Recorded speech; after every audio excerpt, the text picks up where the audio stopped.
ఎలక్షన్లో తెలంగాణ ప్రజలు బీఆర్ఎస్కే పట్టం కట్టనున్నట్లు సర్వే తెలిపింది. బీఆర్ఎస్ పార్టీకి తెలంగాణలో మెజార్టీ సీట్లు వస్తాయని పేర్కొంది. సిపాక్ సర్వేలో బీఆర్ఎస్కు అత్యధికంగా 8 సీట్లు వస్తున్నట్లు వెల్లడించింది. 34.54 ఓట్ల శాతంతో బీఆర్ఎస్ తెలంగాణలో అగ్రస్థానంలో ఉండనుందని సర్వే తెలిపింది. ఇక దీనికి సంబంధించి మనతో మాట్లాడడానికి చిరుమల రాకేష్ గారు ఉన్నారు, వారితో మాట్లాడదాం. నమస్తే అండి. ప్రేక్షకులకు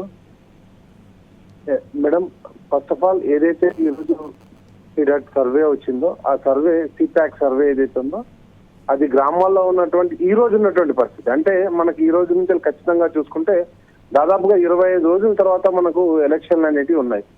కాబట్టి ఇప్పటికే ప్రజలకు ఒక బలమైన నాయకుడు కావాలి. ఆ బలమైన నాయకుడు ఉంటేనే ప్రజలకు అందించాల్సిన అవసరాలన్నీ తీరుతాయని ఒక ప్రధాన ఎజెండా తోటి ఈరోజు ప్రజలంతా ఆలోచించడం జరుగుతుంది. ఎందుకంటే బూటకపు హామీలు, బూటకపు వాగ్దానం చేయడం ద్వారా, ఎందుకంటే కాంగ్రెస్ పార్టీ స్పష్టంగా మేము అంటే అది మొన్న ఇచ్చినటువంటి స్టేట్మెంట్ కావచ్చు, ఆగస్టు 15 రోజుకు మేము ఏదైతే 2 లక్షల రుణమాఫీ చేస్తా అన్నారో, అదేవిధంగా గతంలో రైతు బంధు డబ్బులు వేయొద్దని చెప్పేసి ఈ ఎలక్షన్ కమిషన్ కు గవర్నర్ కు కంప్లైంట్ చేసినటువంటి ఈ రోజున్న ముఖ్యమంత్రి, ఆ రోజు ఉన్నటువంటి పిసిసి అధ్యక్షుడు కావచ్చు, ఆ డబ్బులన్నీ ఎటుపోయినాయని చెప్పేసి ప్రజలు ప్రశ్నించడం జరుగుతుంది. అదేవిధంగా ఈ రోజు కనీసం అంటే 120 రోజులలోనే సాగునీటి కష్టాలు, తాగునీటి కష్టాలు, కరెంటు కష్టాలు, ప్రజలందరికీ అంటే కష్టాలు తప్ప ఆ రోజు ఉన్నటువంటి గతం ఏమైంది అని చెప్పేసి మరొకసారి ఆలోచించుకుంటున్నటువంటి పరిస్థితి. అదేవిధంగా ఈరోజు చూస్తున్నాం మనం ఏదైతే గురుకులాలలో ఆల్రెడీ గతంలో మన భువనగిరిలో 2 అమ్మాయిలను రేప్ చేసి చంపేశారని చెప్పేసి కూడా మనకు అక్కడ రిపోర్ట్లు రావడం జరిగింది. నిజంగా కూడా దుర్మార్గమైనటువంటి విషయం ఏంటంటే గురుకులాల్లో ఉన్నటువంటి విద్యార్థినులకు రక్షణ లేదు. అదేవిధంగా ఈరోజు విద్యార్థులు ఫుడ్ పాయిజనింగ్ తోటి నిజంగా ఈరోజు పండుగ చేసుకుంటున్నట్టు అందరి ఇళ్లలో పండుగ జరుపుకుంటుంటే వాళ్ళిద్దరు విద్యార్థి కూడా మరణించారని చెప్పేసి మనం ఇప్పుడే స్క్రోలింగ్ లో చూడడం జరుగుతుంది. కాబట్టి ఎక్కడికక్కడ కనీసం మన అంబేద్కర్ విగ్రహం దగ్గరికి 125 అడుగుల అంబేద్కర్ విగ్రహం ఉంటే, ప్రపంచంలో ఎక్కడలేని అంబేద్కర్ విగ్రహం ఉంటే దానికి ఒక దండ వేసిన పాపన పోలేదు. అదేవిధంగా ఈరోజు మనం చూస్తే ఏదైతే గతంలో మనం మిషన్ కాకతీయ ద్వారా లేకపోతే పార్టీకి కట్టుకున్న దాంట్లో నీళ్ళని కూడా అడగంటిపోయినాయి. మొత్తం కూడా కాంగ్రెస్ పార్టీ వచ్చిన తర్వాత తెలంగాణ ప్రజల మీద కక్షతోటి, అంతేందుకండి గతంలో ఏవైతే ఉన్నాయో రైతు ఆత్మహత్యలు మళ్ళా ఈరోజు కొనసాగుతున్నాయి. 120 రోజులలో 220 మంది రైతులు చనిపోయారని అంటే మీరు ఆలోచించుకోండి.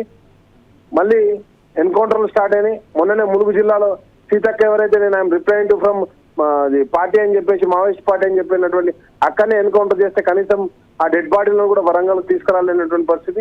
ఎక్కడికక్కడ అంటే గదే ఎన్కౌంటర్లు, గవే రైతు ఆత్మహత్యలు, నీటి కష్టాలు, మళ్ళీ బిందెలతో రోడ్ల మీదకి ఎక్కడం, వాటర్ ట్యాంకర్లు మళ్ళీ రోడ్ల మీద తిరగడం, ఇవే కాంగ్రెస్ పార్టీ ఈ 120 రోజుల్లో ప్రజలకు మరొకసారి కాంగ్రెస్ మార్కు ప్రభుత్వాన్ని చూపించడం జరిగింది. కాబట్టి ప్రజలంతా వద్దురా బాబు ఈ కాంగ్రెస్ పార్టీ అని చెప్పేసి స్పష్టంగా వాళ్ళు ఒక నిర్ణయం తీసుకున్నారు. అదేవిధంగా బీజేపీ పార్టీ తీసుకుంటే ఏం చెప్పిందని బీజేపీ పార్టీ మళ్ళీ ఒకసారి రాముని వాడుకోవడానికి ఎక్కడా కూడా ఒక అభివృద్ధి కూడా చెప్పట్లేదండి. ఏమనంటే మేము రోడ్లు వేసామని చెప్తారు, ఆ రోడ్లకు కూడా టోల్ ట్యాక్స్ వసూలు చేస్తూ కిలోమీటర్కు 2 రూపాయలు వసూలు చేస్తున్నటువంటి టోల్ ట్యాక్స్ అండి. పెట్రోల్ మీద ఆల్రెడీ 10 రూపాయలు పెంచారు, అంటే పెట్రోల్ ఆల్రెడీ 50 రూపాయలు పెంచారు. అదేవిధంగా డీజిల్ మీద 40 రూపాయలు పెంచారు. మళ్ళీ టోల్ గేట్ల మీద కిలోమీటర్కు 2 రూపాయలు ఎక్స్ట్రా తీసుకుంటారు. ఏ విధంగా చూసుకున్నా కానీ ఈ రోజు ప్రస్తుతం తెలంగాణ ప్రాంతంలో బీజేపీ కావచ్చు, కాంగ్రెస్ కావచ్చు, 2 కూడా అబద్ధపు హామీలతో రావడం జరుగుతుంది. మొన్న ఏదైతే కేసీఆర్ గారు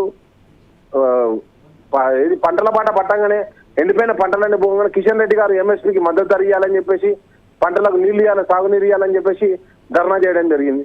నేనేమంటున్నా అంటే బీజేపీ పార్టీ దేశం మొత్తంలో ఎంఎస్పీ ఇవ్వాలని చెప్పేసి అందరు కేంద్ర మంత్రులు, అందరూ బీజేపీ అధ్యక్షులు కూడా ధర్నా చేయాలని మేము కోరుకుంటున్నాం. అంటే ఇక్కడ ఉన్నటువంటి బీజేపీ మాట్లాడేది ఒకటి ఉంటుంది, అదేవిధంగా కేంద్రంలో బీజేపీ చేసేది ఒకటి ఉంటుంది. కాబట్టి ఈ రెండింటి మీద కూడా రైతులకు కావచ్చు, ఉద్యోగస్తులకు కావచ్చు, సాఫ్ట్వేర్ ఎంప్లాయీస్ కావచ్చు, అంటే మనం చూస్తున్నాం గొరిల్లా గ్లాస్ లాంటి కంపెనీలు ఇక్కడ నుంచి వెళ్తారు, వెళ్ళిపోవడం, అంటే ప్రతి ఒక్కటి ఏ సీక్వెన్స్ తీసుకున్న తెలంగాణ ఉన్నప్పుడు కేసీఆర్ గారి నాయకత్వంలో ఉన్నప్పుడు, తెలంగాణలో కేసీఆర్ గారి నాయకత్వంలో పనిచేసినప్పుడు ఏ విధంగా ఉండే, ఇదే తెలంగాణ మళ్ళీ కాంగ్రెస్ పార్టీ చేతుల్లో బీజేపీ పార్టీ చేతుల్లో పడితే ఏ విధంగా నష్టపోతారని తెలంగాణ ప్రజలందరూ కూడా మరొకసారి జాగృతమయ్యారు.